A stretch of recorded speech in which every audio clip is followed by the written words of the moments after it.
Bismillah, walhamdulillah, wassalatu wassalamu ala rasulillah wa ala alihi wa sahbihi wa mawalah.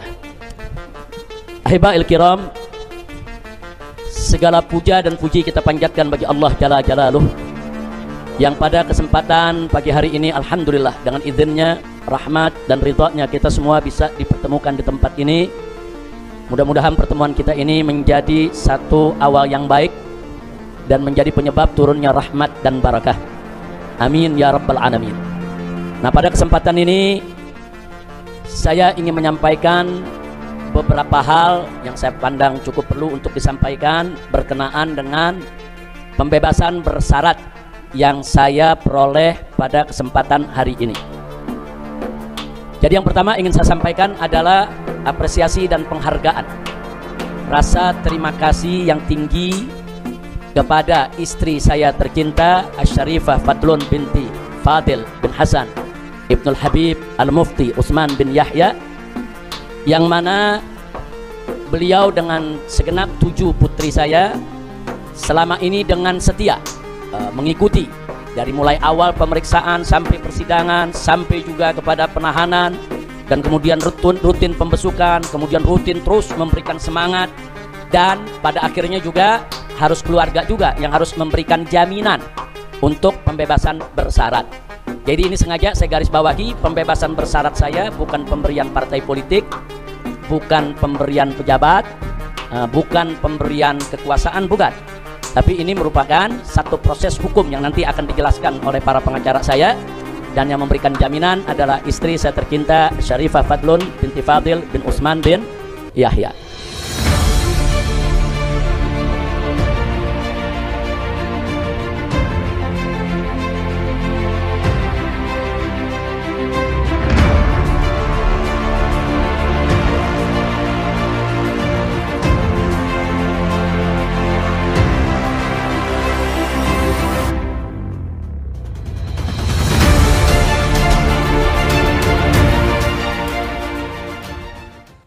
Bismillahirrahmanirrahim. Assalamualaikum warahmatullahi wabarakatuh. Assalamualaikum warahmatullahi wabarakatuh. Sahabat official yang dirahmati Allah Subhanahu wa taala. Alhamdulillah kita bertemu kembali dalam suasana yang cukup cerah. Seperti biasa kita akan membahas topik-topik yang cukup aktual. Yang pertama, kami ucapkan ahlan wa sahlan, selamat datang kepada Habibana Muhammad Rizik Syihab bin Husain Syihab yang telah menjalani kurang lebih 1,5 tahun. Dan pembebasannya merupakan pembebasan bersyarat, ya. Tapi mudah-mudahan semuanya akan berjalan lancar. Pada kesempatan ini saya ditemani oleh Bapak M. Rizal Fadilah. Assalamualaikum, Pak. Waalaikumsalam warahmatullahi wabarakatuh. Sehat, Pak? Alhamdulillah. Alhamdulillah.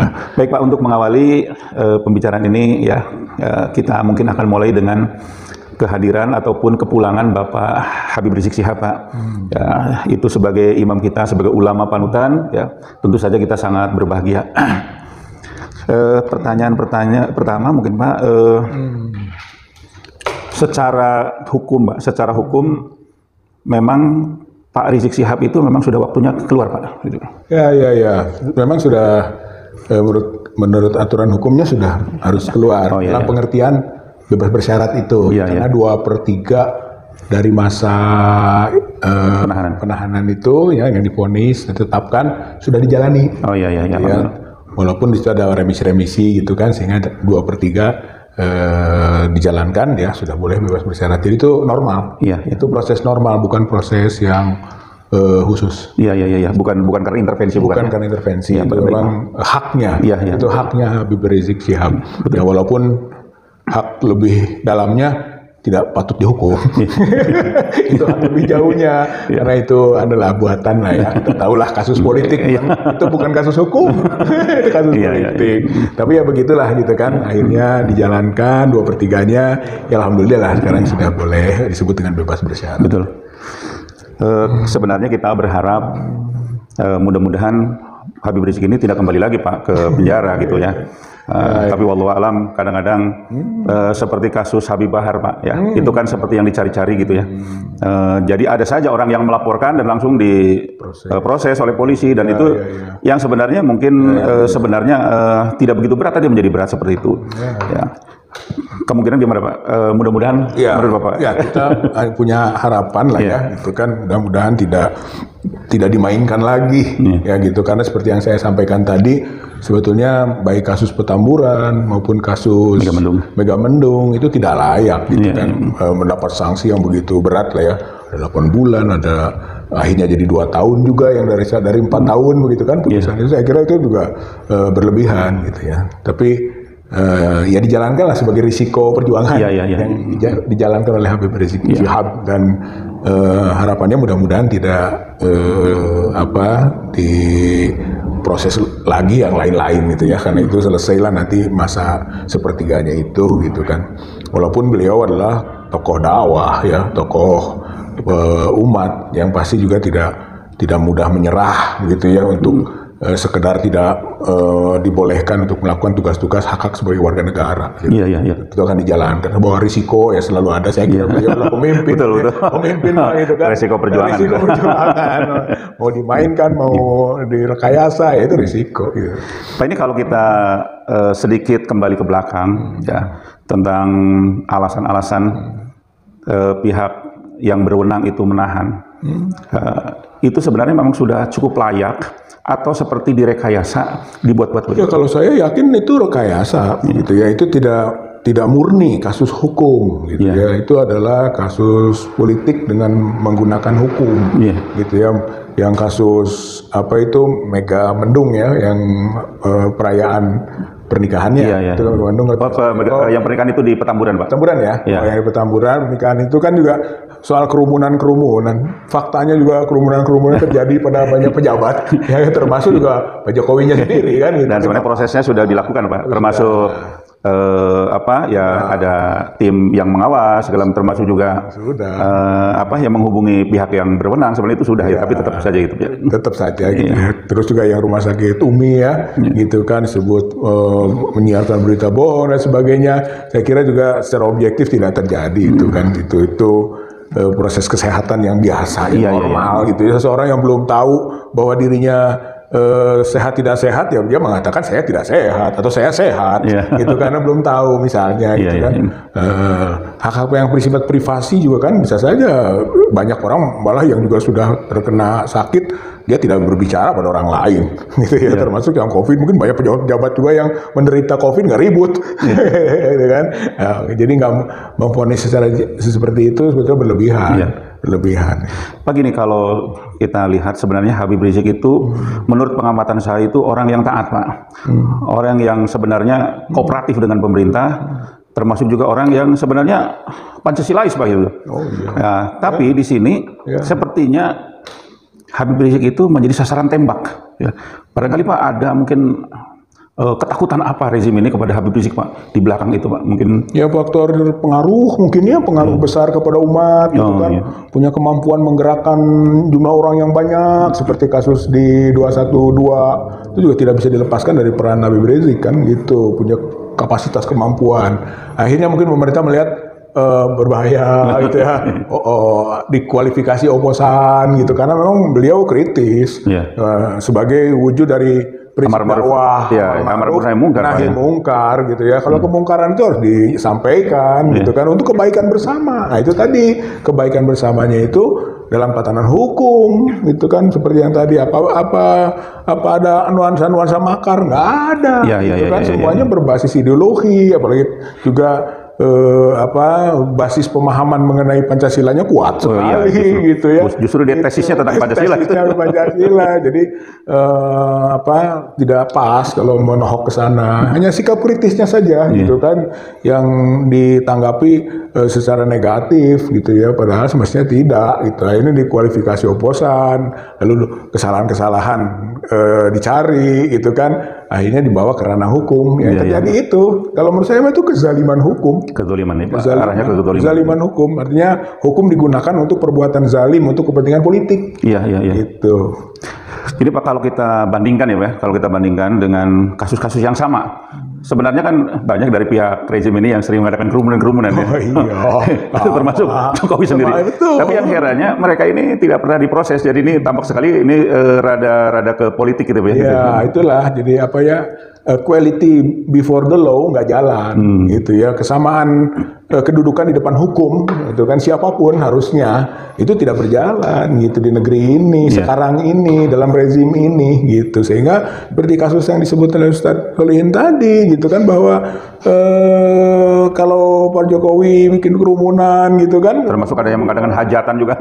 Termasuk hajatan juga banyak yang melakukan itu, gitu kan. Ada juga dulu anggota dewan bikin hajatan segala macam kan di situasi yang COVID nggak apa-apa, itu. Tapi untuk Habib Rizik spesial. Spesial karena dianggap oposan, gitu ya. Padahal nggak boleh itu, gitu. Harusnya fair saja memperlakukan orang itu, gitu kan, sehingga tidak menimbulkan akhirnya justru ketidakpercayaan hukum, ketidakpercayaan politik, gitu kan, ketidakpercayaan kekuasaan, bahwa ini sewenang-wenang. Iya, betul. Ada unsur sewenang-wenang itu. Sewenang-wenang. Ya. Gini Pak, kira-kira menurut Bapak sebenarnya Pak Habib itu sebahaya apa gitu sampai ditakut oleh dalam pandangan Rizik sebahaya apa gitu Pak? Ya, atau ada hubungannya dengan Islamophobia gitu Pak? Oh iya, mungkin ya, baru teringat tuh betul itu. Jadi ini Islamophobia, bagian dari Islamophobia. Salah satu wujud atau bentuk Islamophobia adalah kriminalisasi, gitu ya. Jadi ada penistaan agama, gitu kan, ada fitnah soal radikal, gitu kan, intoleran, itu bentuk-bentuk Islamophobia. Nah, salah satu dari bentuk Islamophobia itu ya seperti yang kasus Habib Rizik, kriminalisasi tokoh, ulama, gitu kan, aktivis, gitu, yang menjalankan kegiatan dakwah, itu Islamophobia masuknya seperti itu. Gitu. Walaupun kadang-kadang pemerintah ataupun ini kadang-kadang tidak mengaku Pak bahwa itu adalah kriminalisasi gitu, tapi dari segi maling juga Pak, di mana-mana nggak ngaku maling. Kalau bisa dalam rangka bebas sasaran, gitu kan, bebas target. Enggak, saya nggak maling, gitu kan. Oh, saya berbuat baik, padahal nipu rakyat, nipu masyarakat, itu mah dalih ataupun ngelesnya seseorang terhadap perilaku yang buruk. Memang susah Pak, makanya dalam pidana Pak, pengakuan itu paling sulit itu. Makanya dicari dengan saksi, dicari dengan bukti lain, gitu kan. Atau juga ada yang alat untuk mengecek tingkat kebohongan, ada juga ya. Tapi seseorang yang mengaku berbuat salah itu susah, banyak sekali. Atas kasus-kasus yang sudah mencolok juga masih nggak ngaku juga. Iya betul. Kasus yang terakhir lah soal tembak menembak kan aneh, janggal, gitu kan, tapi nggak ada yang ngaku, gitu kan. Pak, saran Bapak terutama ini kepada pemerintahan Jokowi Pak, supaya tidak terlalu dolim lah kepada apa yang Bapak sarankan Pak. Ya, kalau menurut saya ingat bahwa husnul khotimah lebih baik, gitu ya. Jadi kalaupun kita melakukan banyak kekeliruan sebelumnya, tapi akhirilah dengan baik. Kalau dalam Islam ya tobatlah. Seseorang gitu kan? tidak selamanya berkuasa kan. Seseorang juga pernah berkuasa, dia kan habis masa jabatan sekarang. Mau coba-coba 3 periode nambah-nambah. Blunder itu Pak, itu sudah melanggar konstitusi, rakyat akan marah itu kan, itu orang mau perpanjang, melanggar konstitusi, itu nggak sehat, gitu kan, dan itu blunder politik. Jadi bukan begitu, lebih bagus saya mau berakhir nih, gitu kan, bagaimana caranya mengakhiri dengan baik. Hal-hal yang buruk kemarin saya ingin tutupi dengan sesuatu yang mungkin spektakuler. Dia harus melakukan perubahan-perubahan yang mendasar, gitu. Kebijakan-kebijakan politik, termasuk soal Islamophobia.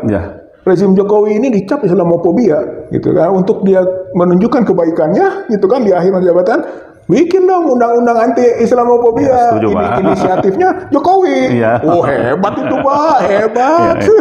Kita tahu, kita jadi bisa supaya Jokowi itu punya etikat baik ya Pak ya. Harusnya begitu. Kita desak kalau masih ada peluang. Tapi kalau peluang tidak dipakai apa boleh buat. Itu risiko kekuasaan, gitu kan. Dan kekuasaan nanti berakibat buruk. Jatuhnya nggak enak Pak. Jatuhnya nggak enak, jatuhnya terhina, jatuhnya sakit, gitu kan, karena ngotot dan tidak sesuai dengan rel konstitusi yang harusnya ditaati.